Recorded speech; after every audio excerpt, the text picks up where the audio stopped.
Good morning, Sterling Mennonite. It's so lovely to be able to be with you over video, even though I can't be there in person.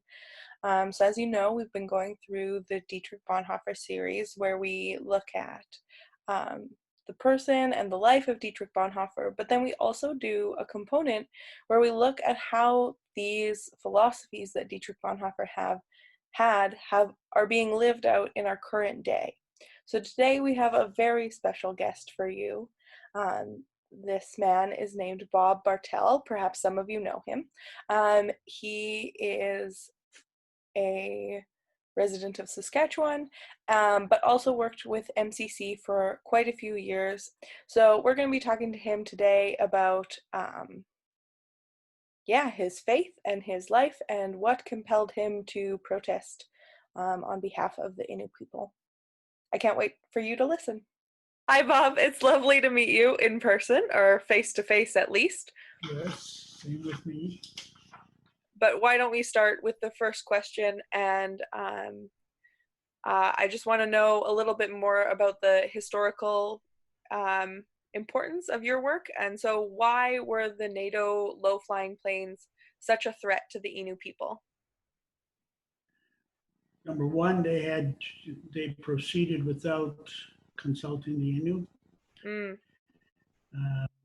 They had planes from Italy, the Dutch, U.S., Canada, Britain, flying over their land, and these are people that had only settled in communities in the 60s. Oh, okay. Prior to that, they were nomadic people and following the caribou herds. Okay. So they were not very far from the experience with the land. Right. And so they still went out, and the planes would follow the valleys and the rivers, which is also the routes that the Innu would follow. And they would often fly very low, over, close to treetop level, over their camps, over the canoes, and it was very traumatic, both for the Innu, because they were frightened, because they were flying so fast, close to the speed of sound, and this would provide a large boom, and you couldn't hear them coming, so they were always unprepared. And they were also worried about the impact on animals. The Innu were worried that Canada was going to have a brand new NATO tactical fighter and weapons training center. That's what they were planning over there, and that would have increased the number of flights exponentially, and they were worried about that, because they would also be having live bombing range instead of the dummy bombing range that they already had. Right. Okay, so you ended up protesting with in partnership with MCC, that's correct? Not really. Oh, okay. We were sent there as the Labrador coordinators for the MCC program. Okay. One of the job descriptions was to get to know and support the Innu in their struggles with the low-level flights. At that time, it was mainly, when we went, it was mainly letter writing and these kinds of things. Okay. Got nowhere.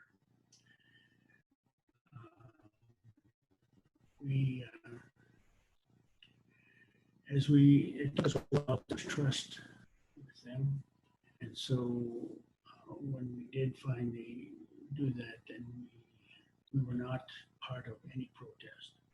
We were, we were not allowed on the runways.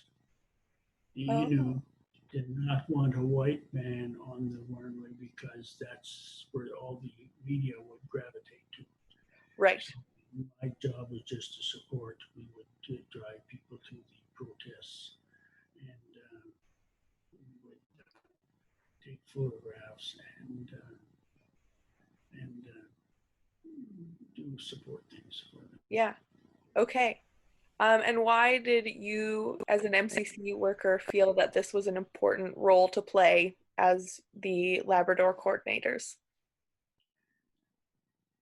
Well, when you're with developing work, there are three kinds of things you can do. Number one, you can uh, give people a fish, but that only allows them to fish eat one day. Right. And then the next one is to teach people to fish. That provides a life skill. But the part where justice comes in is when people are denied access to the lake. Mm. And Hmm. then there is an entire different strategy involved. The Innu were being blocked from access to their lake. And Right.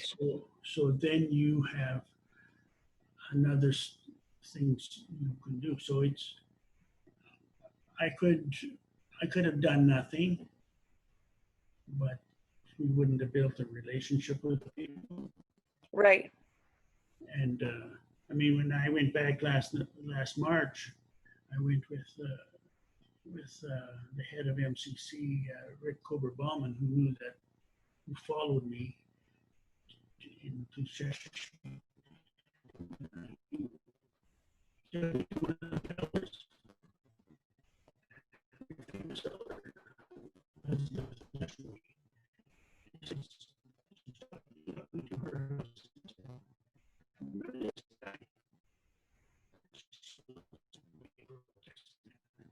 Mm. Hmm. So after 30 years, that relationship was still there. Right. Yeah. Yeah. That's beautiful. That's beautiful. Um, I think this was me and Moses came up with the questions together, and he said in your initial phone conversation, you'd said something about the gospel compelling you to support the Innu people. Um, how does the gospel compel us to sometimes act in civil disobedience? Well, I mean, if you look at this book here called Cry Justice, Hmm. this is by Ron Sider, and he just basically lists all the scriptures that talk about hunger and poverty. Okay. And this has been an important book to me. Okay. So, and if you go look at uh, the, uh, the passage in Luke when Jesus uh, presents his ministry to the people. He says, "The Spirit of the Lord is upon me because he has anointed me. He has sent me to announce good news to the poor, Mm. to proclaim release for prisoners, recovery of sight for the blind, to let the broken victims go free, to proclaim the year of the Lord's favor." And that proclaimed the year of the Lord's favor was the year of Jubilee. Right. Yes. No, it's all there. That's all. Yeah, you're right. It is all there. Amazing. Um, what were you thinking when you knew that there was a possibility you might be arrested, and how did this affect your faith? Like what were you going through in your own personal faith journey at that time? Well, it was harder for my daughter than it was for me. I mean, Mm. Innu had good lawyers. Okay, yeah. So, I mean, there was, and basically, when they finally did arrest me, it was basically for aiding and abetting mischief. So, I mean, it's, Okay. Yeah. and by the time they got to it, I already left, so it was, Okay. Yeah. really nothing. Okay. Uh, but it's different. It's different. Let's say when you were going protesting with, Mhm. that's a more intense. Not that this wasn't intense for the Innu, it was very intense. For me, it was supportive, and it was more Right. game, you know, Yeah. and you admired the strategies and the intuitive brilliance of the Innu. Mm-hmm. So I mean, they would go on flew up to the bombing ranges and set up a tent. And then when the pilots came over to the tent, that stopped the bombing for the day. Wow. That is So intense. it's just there. And so when they were finally um, taken to court, they would insist on right in the bench. Mhm. And none of the Innu would be translators. Right. So that just created all kinds of havoc for the government. It was just, Huh. I mean, it's brilliant. Yeah. Yeah. Um, are there any other movements? You spoke a little bit about Black Lives Matter. Are there any other movements going on in Canada right now that you think the church needs to be involved and present in? Well, I think there's any movement where you try to alleviate poverty, Mm. Mm-hmm. any places where you try to alleviate racism,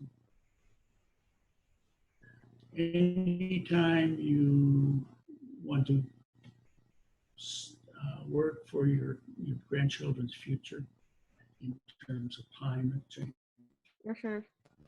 all of those will require protests, Right. and there'll be more required than the weekend protests that we often Right. associate. But I mean, the evangelical church, I mean, that's not the things that they want. Mm. They Mm-hmm. want to protest abortion. They want to, but that's the only thing that they're pro-life in. Right. Yeah. Yeah. It's the only thing they're pro. They're not interested in working with that single mother Mm. and the child and the poverty that unwed mother is in. Right. Right. But they saved the baby. That's all that matters. And I love children as much as anybody. Mm-hmm. But you have to follow through. And Right. so I didn't mention the abortion thing because of because they tend to not follow through. All of pro-life, Right. you know, Right. there's so many issues of pro-life that, that the church doesn't deal with. I mean, Mm. uh, there are too many churches that have sympathies for the Second Amendment in the United States, gun ownership. Mm-hmm. It's not something I would protest for. Right. It would be for humanity. Another place we could protest is for proper treatment of refugees, Mm-hmm. you Mm-hmm. know, and and it would overlap if you did with poverty or all of those kinds of things. Um, Right. those are the things that we need to work with. Yeah. Yeah. So what I hear you saying is that anything worth civil disobedience is something that looks after um, the people's most basic needs and seeing others thriving and caring Yeah, deeply for humanity. yeah, no, and I mean, it's really, our church people tend to be conservative. You know, many people, every Bible belt, we have, Mm-hmm. we have racism, Mm-hmm. we have people who are against LGBTQ Mm-hmm. people, we have people who are um, um, tend to be interested in a vertical relationship with God and not a horizontal relationship of the cross. Mm-hmm. Mm-hmm. You know, but the cross has two, and you have to deal with the horizontal as well, not just the vertical. And and they become a very me generation. You Huh. know, Yeah. you know, and things that affect me. So so you know, they're interested in. You'll find that's where Right. the guns are there, and I don't know. I worry about the church Mm. Mm-hmm. Mm-hmm. because they've got a very warped sense of what Christianity is all about. Mm. Yeah. Yeah. I don't disagree with you. Um, uh, you actually ended up writing a children's book based a little bit on your coming from your experience, but also from the perspective of an Indigenous youth. Yes, thank you. I left my book at the church. I'm recording from home today, but I'm glad you have it. Um, do you want to pronounce the name? I don't want to get it wrong. Nudawi, Natawi? Nudawi. Nudawi. Okay, so it's called Nudawi's Cap, and it walks through the history of the NATO um, plains and of the Indigenous response. Why do you think it is important for us as Canadians to learn and as Christians to learn about this part of our history? I think when they are out there, there's another race or another community. They are out there. You forget that there are real relationships between father and daughter. Mm-hmm. And you really forget that they are wanting to bring their values to their kids. Right. Okay? And so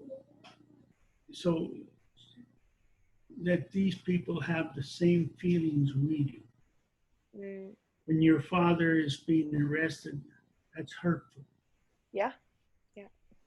And when he is doing nothing wrong, but because in the story there is two kinds of police officers. There's the ones who warn them about the razor wire at the end of the runway. Mm-hmm. That's, I call it, peace officer. Hmm. The ones that came later, because they actually did change leadership in Oh, that really? interim, and they transferred it to a law enforcement officer. Mm. And then that created all kinds of havoc. Yeah. Yeah. And that's the difference that you see on the streets in the Black Lives Matter. You have law enforcement officers, the one who is putting his knee on the neck of George Floyd, Mm. and the peace officers who are also getting on the lines. President of the United States loves the law enforcement officer. Mm-hmm. So Yep. he's the one that incites the violence. Mm-hmm. Now I'm going to ask you one more question before we're done, although it has been a real joy talking to you today, so thank you for this. You've mentioned already a few things that you've learned from the Innu people, but if you could kind of distill it into what's one thing you take with you and walk with every day that the Innu people taught you? When I did my first stint with MCC Mm-hmm. in Jamaica, Okay. and there I learned about how systems oppress people. Mm. Okay, and I came to Canada,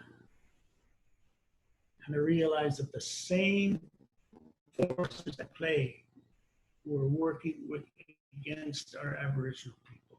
Mm. That of colonialism, that of marginalization, Yeah. and all of those kinds of things. And that is probably the biggest gift to me. Mm. And also the, the, the willingness to stand up for what you have to do. Right. We were not content to say, to be what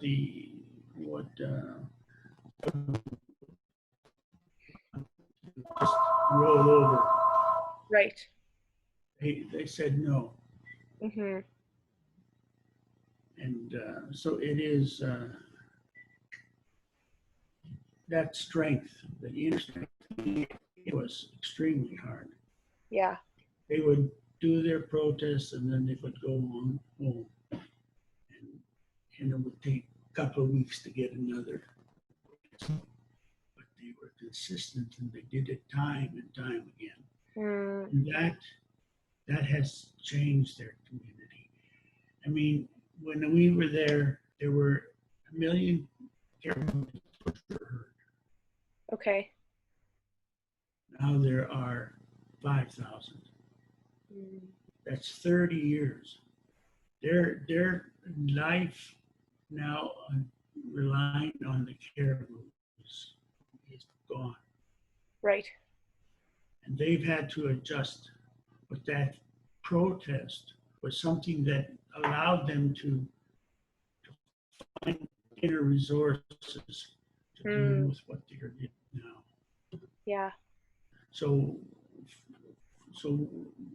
the chief's daughter looking at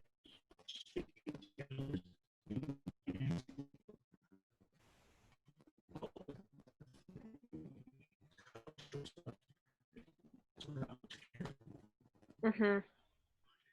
paper. It's going to be on paper, but it's very, very important. Mm-hmm.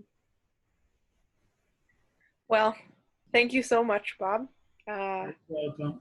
I feel like I personally have learned a lot from just this interview and reading your book.